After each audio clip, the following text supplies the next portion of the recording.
It only took 11 words, 11 cold, precise words, to cut through the silence of a high-stakes courtroom and shatter a reality that millions of people believed in. Until that exact second, the trial had been boring. Lawyers shuffled papers. The judge spoke in a monotone legal voice. Reporters checked their watches. But then, Judge Margaret Thornberry paused. She looked at the paper in her hand, took a breath, and read a text message that sucked the oxygen right out of the room. Make him tear up when discussing Diana. The mid-sentence emotion catch always works. In the witness box, Prince Harry didn't flinch, he broke. You have to understand, this is a man trained since birth to hide his emotions. A man who has stood stoic at funerals and marched in military formation. But when he heard his wife's words read aloud in that sterile courtroom, the soldier's posture collapsed. His jaw twitched. His knuckles turned bone white. And then, in a moment that the sketch artist stopped drawing to watch, he lowered his head into his hands and let out a sound that wasn't theatrical or performative. It was the sound of a man realizing that the truth was worse than the lie. The courtroom froze. This wasn't about privacy anymore. It wasn't about the tabloids or the British press.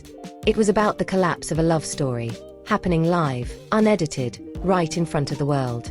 Because those messages, graphic in their implication and brutal in their strategy, revealed that the vulnerable Duchess narrative might have been the greatest acting performance of the decade. But that text was just the beginning. What the judge read next wouldn't just break Harry's heart. It would dismantle his entire world. You might think you know the story of Harry's grief. We've all seen the interviews where he talks about the trauma of losing his mother, the flashing cameras, the pain that has followed him for decades. We believed it because it felt raw. It felt real. But the defense team was about to introduce evidentiary phase 2, and it painted a picture so calculating it made the reporters in the gallery gasp. The judge began reading texts sent from Meghan Markle to her close friend and confidant in California. These weren't venting sessions. They were directorial notes. One message dissected Harry's first therapy disclosures during the Oprah Winfrey interview as if she were reviewing movie dailies. Good, the text read. That line about being trapped in the system landed well. But next time, tell him to pause longer before saying, I couldn't even call my grandmother. It needs space to breathe. Let that sink in. It needs space to breathe. She wasn't comforting him. She wasn't a husband reliving trauma. She was coaching a talent on how to hit their marks. The court didn't stop there. They produced drafts of interview answers with annotations in the margins that matched Meghan Markle's handwriting. Notes like, insert breath here for emotion catch, and glance down and rub fingers when mentioning Prince William. Prince Harry, sitting in the witness box, looked like he was trying to retreat from his own skin. He started rubbing his face so hard it left red streaks. This was his life, his pain, his broken relationship with his brother. And here was evidence suggesting it had been choreographed, rehearsed, and optimized for maximum audience impact. The implication was devastating. The grief Prince Harry thought he was sharing to heal the world had actually been prepped and scripted to headline it. But if you think manipulating his past was bad, wait until you hear how they plan to Monetize his future. As the hours dragged on, the atmosphere in the courtroom shifted from shock to a grim, heavy disbelief. The defense introduced what they called the monetization of royal pain. If the previous texts were about image, these were about cash, cold, hard, calculated cash. The messages read like a business plan for a startup, but the product was Prince Harry's trauma. One text described their Netflix contract explicitly as our pension vehicle. Meghan Markle wrote to her friend about the need to stretch the royal trauma arc across at least 3 different projects to ensure long-term cash flow. She used a phrase that made even the seasoned legal experts pause. Trauma fatigue pacing. She was actually calculating how much misery the public could consume before they got bored, and how to space it out to keep the checks clearing. Then came the messages about the children. This is where the room truly went silent. There were discussions about a plush toy line called Archie Bears, a motivational picture book tied to their daughter's name, and a text that suggested monetizing Lilibet's birthday celebration with a strategic photo release. Use it to remind people we're the future, the text read. Bonus if it steps on a Windsor press cycle. It was transactional. It was predatory. And Prince Harry was hearing this for the first time, along with the rest of us. His hands went limp. He stared at the edge of the witness box, breathing shallowly, looking like a man who had been hollowed out. The defense called it crisis capital. The idea that you don't run from a scandal, you alchemize it into engagement. Every fight, every tear, every accusation was just fuel for the engine. But the most chilling part wasn't the money. It was the specific targeting of the people Prince Harry had once loved the most. We've heard the public insults. We've seen the Netflix documentaries. But the private texts revealed a level of malice that went far beyond speaking their truth. The defense presented a folder labeled family manipulation, and the contents were lethal. These weren't messages about misunderstood relatives. They were tactical assessments of enemies. Meghan Markle referred to Prince William as the real threat because of his loyalty to the institution. She noted that his anger was polished, making him dangerous. But the venom was reserved for Catherine, Princess of Wales. In the texts, Meghan Markle called her the uncrackable mask. She expressed frustration, genuine annoyance, that no amount of public provocation could get Catherine, Princess of Wales, to snap. If she cracks in public, even once, it shifts the whole narrative, Meghan Markle wrote. But she's colder than marble. Think about that. The goal wasn't reconciliation. The goal was to break her, to force a mental health crisis for the sake of a headline. The texts even speculated on how to use King Charles III's guilt over Princess Diana as leverage. "He's sentimental and weak in the right light," one message read. "We can use that." In the gallery, you could feel the shift. This wasn't a victim fighting back against a cold institution. This was a strategist trying to dismantle a family from the inside out. Back in the witness box, Prince Harry wasn't crying anymore. He had gone still, silent, a statue of grief. It was the realization that his wife hadn't just separated him from his family to protect him. She had separated him to weaponize him against them. And the worst part, she viewed his love for them as a liability.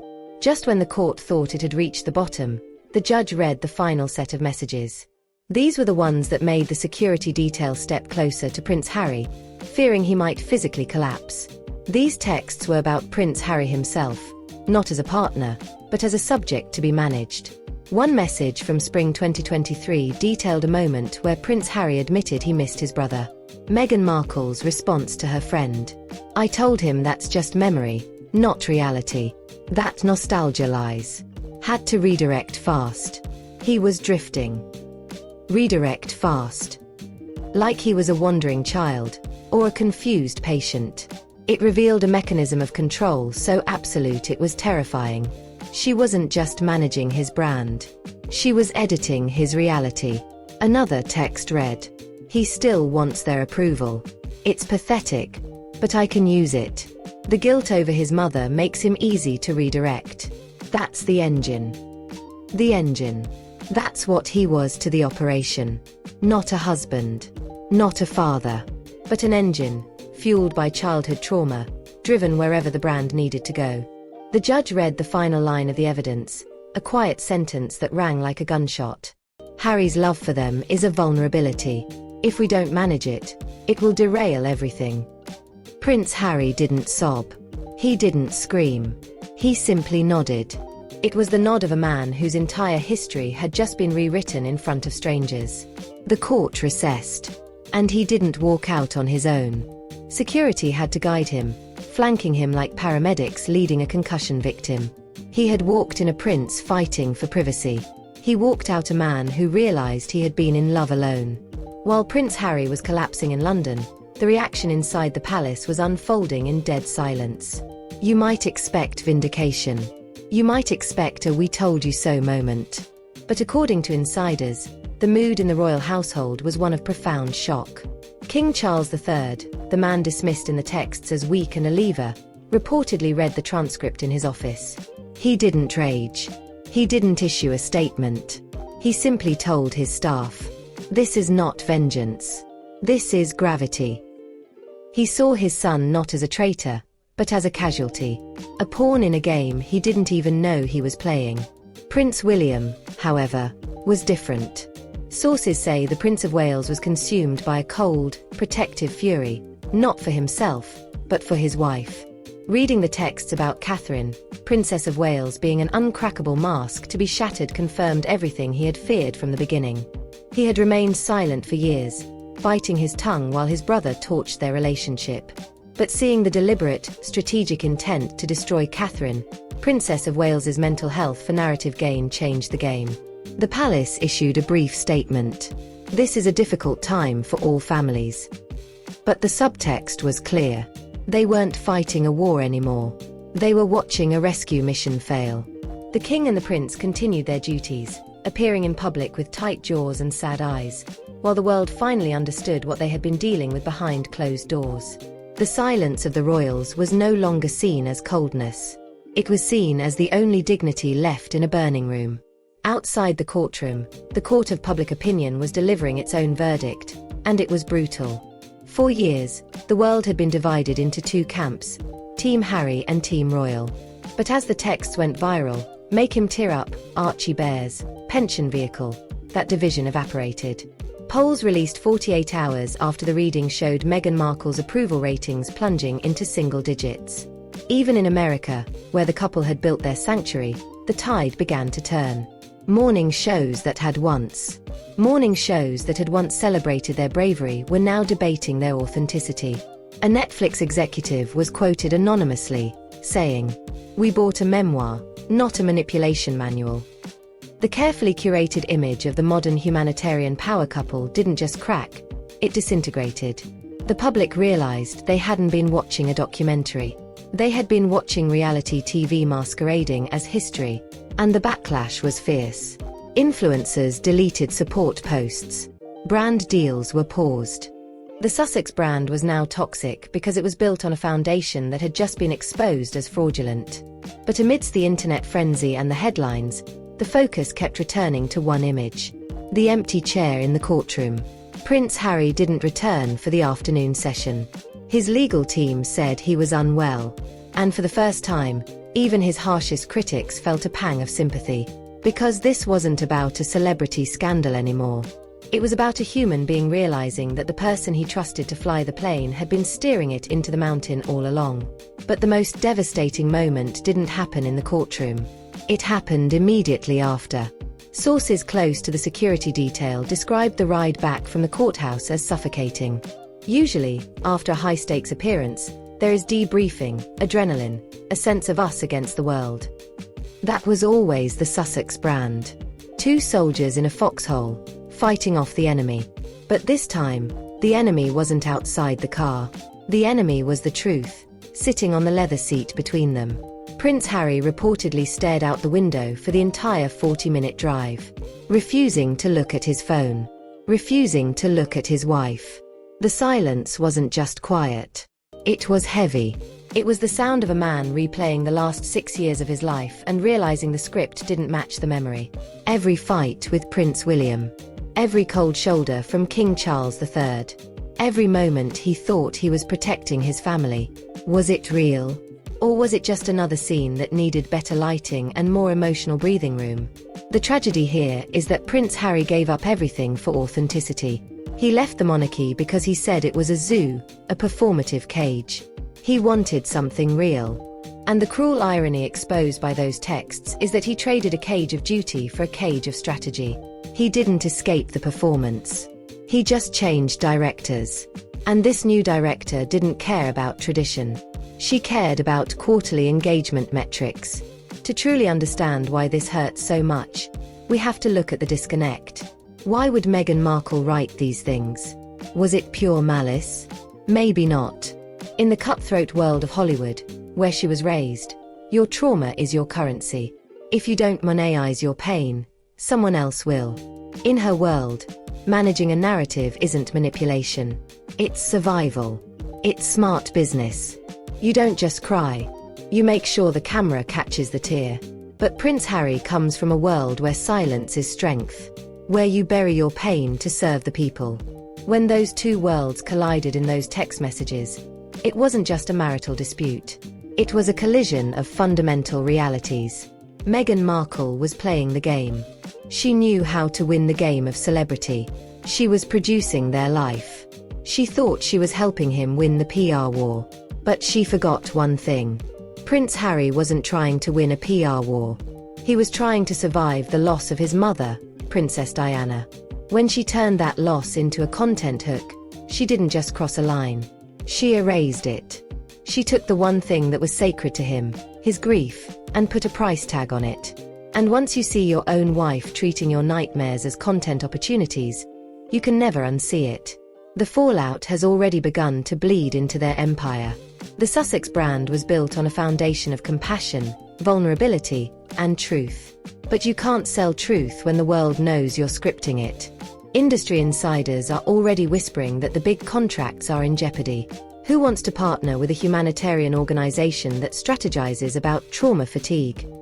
Who wants to sign a podcast deal with a couple when the host is reading lines fed to him by a crisis manager? The paradox is brutal. They left the royal family to become financially independent global leaders. But the very tactics they used to get there, the leaks, the interviews, the curated vulnerability, are the exact things that have now destroyed their credibility. They are no longer seen as rebels. They are seen as operators. And the public forgives a lot of things. But they rarely forgive being played for fools. The squad is quiet. The defenders are exhausted. The spell hasn't just broken. It has shattered into a million digital pieces. So, what is left for the prince? This is the question that keeps the palace awake at night. Prince Harry has burned his bridges with his family to the ground, fueled by a narrative he now knows was manipulated. He is isolated in a country that is quickly losing interest. Surrounded by a social circle curated by his wife. Living in a house built on the proceeds of his own exploitation. He is, in every sense that matters, a prisoner of his own freedom. If he stays, he lives with the knowledge that his life is a product. If he leaves, he admits that the biggest decision of his life was a mistake of catastrophic proportions. There is no easy exit. There is no part 2 of this documentary where everything gets fixed with a soft focus montage. The final image the world has of Prince Harry isn't the defiant rebel or the happy husband.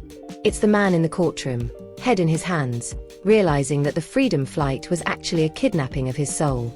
The texts proved that while he was fighting ghosts, his partner was selling tickets to the show. And as the world watches the credits roll on this tragedy, we are left with a chilling realization. The most dangerous lies aren't the ones told by the tabloids. They are the ones whispered by the person sleeping next to you. As the dust settles on what is likely the most damaging day in royal history, we are left with more questions than answers.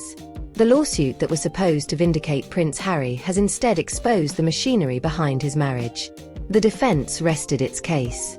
But the real judgment had already been passed. The texts revealed a strategy that was brilliant in its execution, but horrifying in its lack of humanity.